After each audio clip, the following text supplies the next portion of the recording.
everyone and welcome to my September wrap-up. In September, I managed to read a total of 10 books. I literally finished my 10th book 2.5 hours before midnight of September 30th.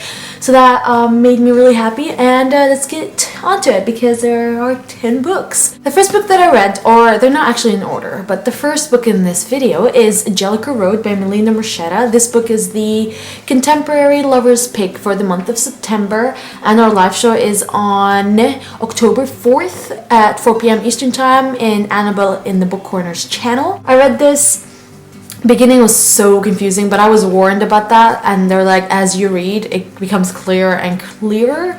So I did, and I did like it, and I ended up giving it 4 stars. The second book in this batch is Adrenaline Crush by Laurie Boyle Crompton.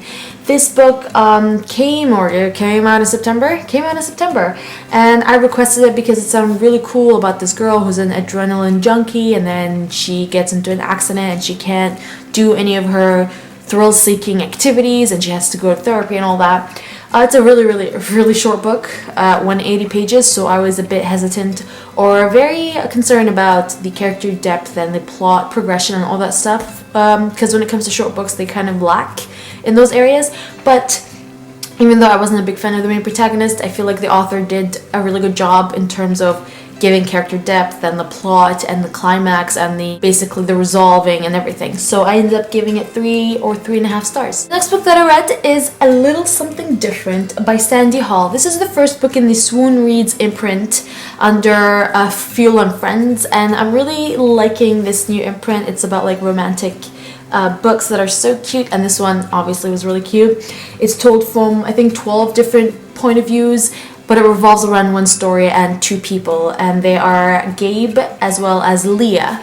So some of the POVs include a squirrel, a waitress, and like a barista at Starbucks, a bus driver, a bench, and a professor in there who's teaching them like a writing class, and it's really cute. I really liked it. I did get frustrated with Leah and Gabe because it took them so many months just to finally start talking to each other, but overall I did end up loving it, and I gave it 4 out of 5 stars. The next book that I read is This Girl by Colleen Hoover. This is the 3rd and last book in the Slam trilogy, and this is pretty much like a flashback from the guy's point of view of the first book, so they're basically remembering what happened when they met up to a certain point, which is pretty much the end of Slammed, and I loved it. We get a little bit of the future, which is what happens after Point of Retreat, which is the second book, as well as we go back and see everything in terms of Will's point of view, which is something that I've wanted for so long because I've always been curious about what was going on like in Will's mind when I was reading Slam. So this was perfect, and I loved it, and I gave it 5 out of 5 stars, or 4.5 out of 5 stars. I definitely recommend people to not read this as soon as they read Slam: The Point of Retreat, because I read this like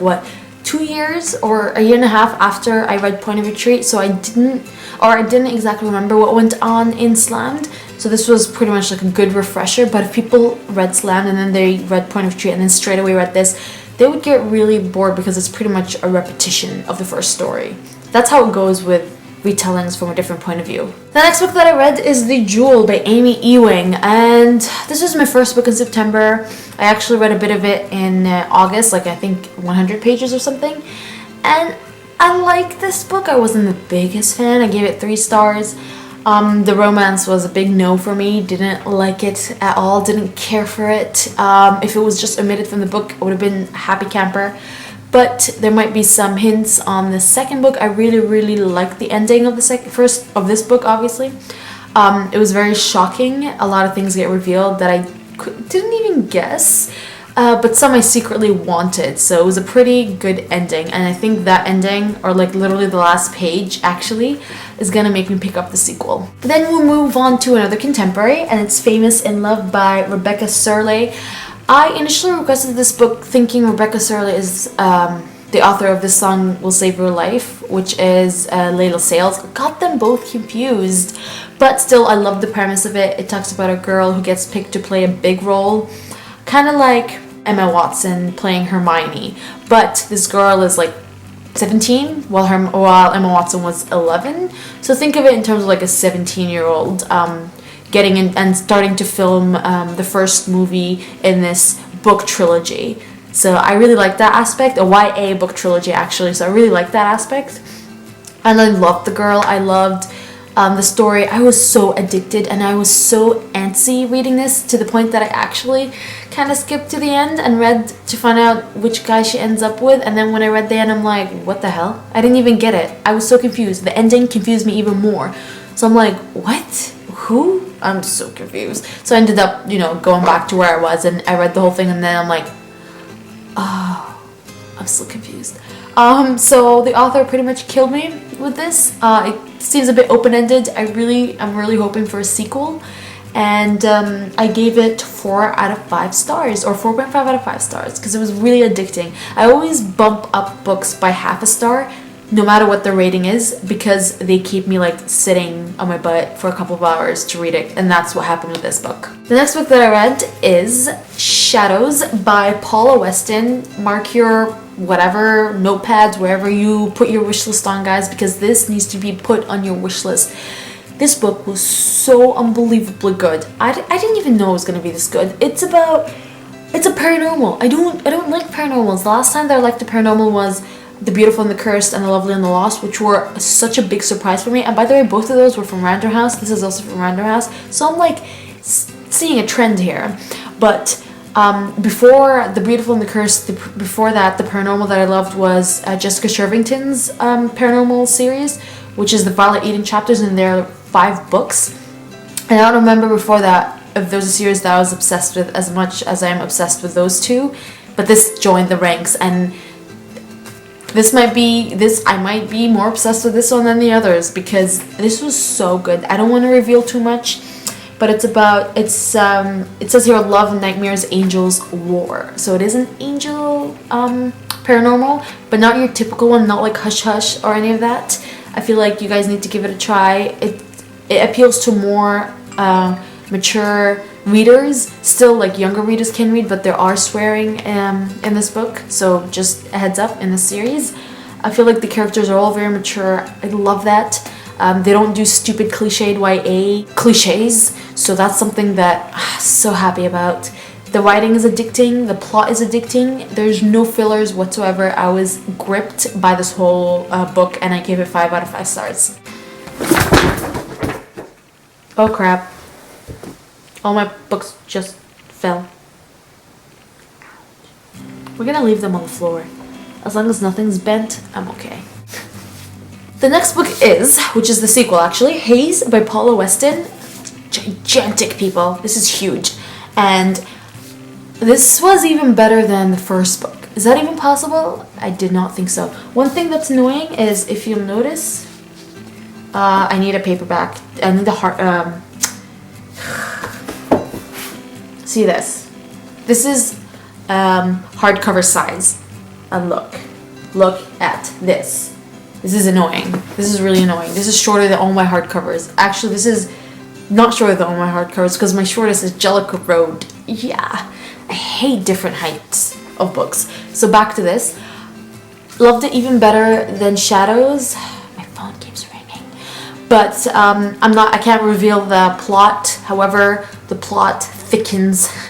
There's so many good things that happen in this book. Continuation of the first book, as well as like more introductions, more characters that get introduced here that I fall in love with. I forgot to mention this in Shadows. The romance is awesome, amazing, love it. It doesn't like envelope the whole book, so it's like a part of it. It's not the whole book, which is the problem with a lot of paranormal books, but it's not here. I love how there's so many characters in this book, but I still remember every single one of them and know the difference between every single one of them. They all have character depth. I love the main protagonist. Like, Gabby, she's awesome. I love her. She's totally kick butt. And I love Rafe, or Rafe. I can't tell the difference. Can't tell how it's pronounced. So, lots of good things happen. And funny thing is that when I was reading the ending, or the last chapter of this book, I didn't think it was the last chapter, because apparently there's a chapter sampler of the sequel, which is the 3rd book. This is a quartet, FYI. So when I finished it and I flip to the next page and it's empty, I'm like, no! I actually screamed no, because I'm like, I want more. So Shimmer comes out July of next year in the US, but it's already out in the UK. So thanks to the publishers for doing that. So I don't know if I can wait or if I just order it off the book depository. I don't know, guys. I don't know. So 5 out of 5 stars, infinity stars for me. This is how much I enjoyed this book. Let's throw it on the floor with all the other books. The last, before the last book is Afterworld by Scott Westerfeld. God, I was so intimidated by this book. It's huge, huge. It's 599 pages, which means it's huge. So it's 2 stories in one. Each story is technically 300 pages, so it's like you're reading 2 novels in one. They're told in alternating POVs. The first one is Darcy, who is the main protagonist, who is the YA author in the book, and then the second, or like the next chapter, is about her main protagonist called Lizzie. And Lizzie's chapter, the first chapter, it is one of the best first chapters that I've ever read. It was so good. It got me hooked. I was like, holy crap, this better be printed as an actual novel aside of Afterworld. This is how good it is. After that first chapter, it kind of went downhill. Total paranormal cliche. I feel like Darcy's novel would have worked so much better as a thriller as opposed to being a paranormal. And the romance in that paranormal novel was such a cliche. So I wasn't as invested, but I only read it to read Darcy's chapters, and like halfway through, it took me such a long time to read. It took me 6 days to read this, but halfway through this book I found another Canadian blogger, Ardo, who was reading it, and I'm like, let's buddy read, please, let's set goals. So we did, and we ended up like reading it really quickly, so that was fine. But I ended up giving it 3 out of 5 stars because Darcy's story I would give it like a 3.5 to 4, but Lizzie's story I would give it a 2 star. The last book in this wrap-up is Kiss, Kill, Vanish by Jessica Martinez. And let me just say, every single person, or even people that I trust that have read this, did not like it. Namely, Lynn from Words of Mystery, Giselle from Book Nerd Canada, I think Shelley from Shelley's Ramble, and I'm like, what? Well, I'm stuck reading this not so likable contemporary book. But when I started reading it, I didn't get like any bad vibe from it or disliking vibe. So I kept on reading it. It is slow in the beginning, I have to agree, like the first 100 pages, because this is a 400-page book. So it was slow the first 100 pages, but after that, I was hooked. That's the book that I told you that I finished 2.5 hours before. I was like at 4 p.m. I had 250 pages left. I came home and I'm like, that's it. This is so good. I'm gonna sit down and I'm gonna read. And that's what I did. I read until I finished it, and I'm like, I'm kind of getting like a book hangover from this book. Like, this is how good it was. It was really good. So I gave it 4 to 4. I think I gave it 4.5 stars. And I loved it. My first Jessica Martinez book. I don't know why other people didn't like it, to be honest. It talks about a rich girl, who finds out that her father is pretty much a drug lord, and he ordered her boyfriend to kill someone, and her boyfriend did kill that person while she was hiding in his closet, so she witnessed it. So she ends up fleeing to Montreal and staying there, and that's like when the story pretty much starts. The flashbacks are of her life before, and a lot of people said that she whined like about getting money because she's a rich girl and she thinks everything comes easy, but I didn't really feel that.